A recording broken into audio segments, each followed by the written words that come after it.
வணக்கம். எடப்பாடி பழனிசாமியிற்கு கிடைத்த உளவுத்துறை சொன்ன ரகசிய தகவல் அதிமுகவின் தலைமை ஒட்டுமொத்தமாக கைமாறப் போகிறது. தேர்தலுக்கு முன்பாக சசிகலா அவர்கள் 2026 சட்டமன்ற தேர்தலில் ஒருங்கிணைந்த அதிமுக உருவாகும் என்று கூறினார். அது நிச்சயமாக நடக்கப் போவதாக பலரும் அறிய மாட்டார்கள் என்று நினைத்து கொண்டிருக்கக்கூடிய சூழ்நிலையில் ஏப்ரல் 19ஆம் தேதி நடைபெற்ற மக்களவைத் தேர்தல் முடிவிற்கு பிறகு எடப்பாடி பழனிசாமி அவர்கள் மூலமாக ஒட்டுமொத்த அதிமுகவின் நிர்வாகிகளும் எதிர்ப்புகளை தெரிவிக்க ஆரம்பித்து விட்டார்கள்.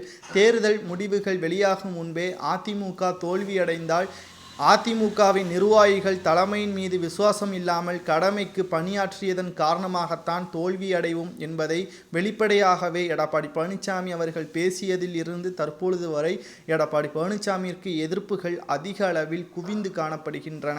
இந்த சூழ்நிலையில்தான் உளவுத்துறையும் அதிமுக படுதோல்வியை அடையும். அதற்கு மிக முக்கியமான காரணம் புதிய வேட்பாளர்களை அறிமுகப்படுத்தி அந்த தொகுதிகளில் இவர் அதிமுகவை சேர்ந்தவரா என்ற மிகப்பெரிய ஒரு சந்தேகமும் எழுப்பப்பட்டது.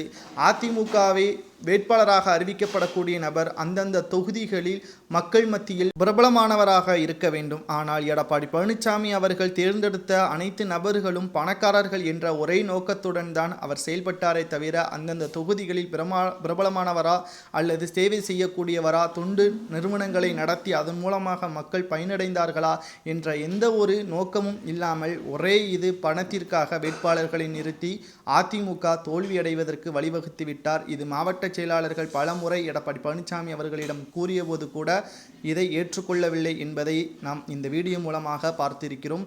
தற்பொழுது அதிமுக தலைமை கைமாறுகிறது என்றால் யாரிடம் அடுத்து செல்கிறது என்று பார்க்குமேயானால் செங்கோட்டையன், வேலுமணி மற்றும் சசிகலா இவர்கள் அதிமுகவில் மீண்டும் ஒற்றுமையாக இணைந்தால் அதிமுகவிற்கு செங்கோட்டையன் அவர்கள் தலைமை ஏற்பார் என்றும் தற்பொழுது செய்திகளையும் நம்மால் பார்க்க முடிகிறது.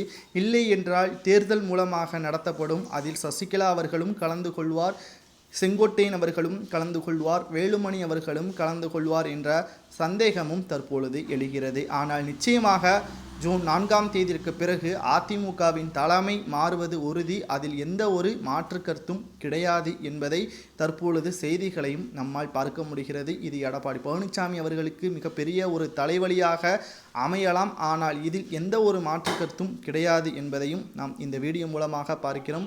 உங்களது கருத்துக்களை கூறுங்கள். எதிர்க்கட்சி தலைவராக இருந்து தற்பொழுது வரை எடப்பாடி பழனிசாமியின் செயல்பாடுகள் முழு திருப்தியை அடைந்திருக்கிறதா அல்லது அனைத்து தேர்தல்களிலும் தோல்வியை தான் தழுவி எடப்பாடி பழனிசாமி சரியான தலைமை இல்லை என்பதை நிர்ணயிக்கிறதா என்பதை கமெண்ட் வாயிலாக மறக்காமல் கூறுங்கள். நன்றி, வணக்கம்.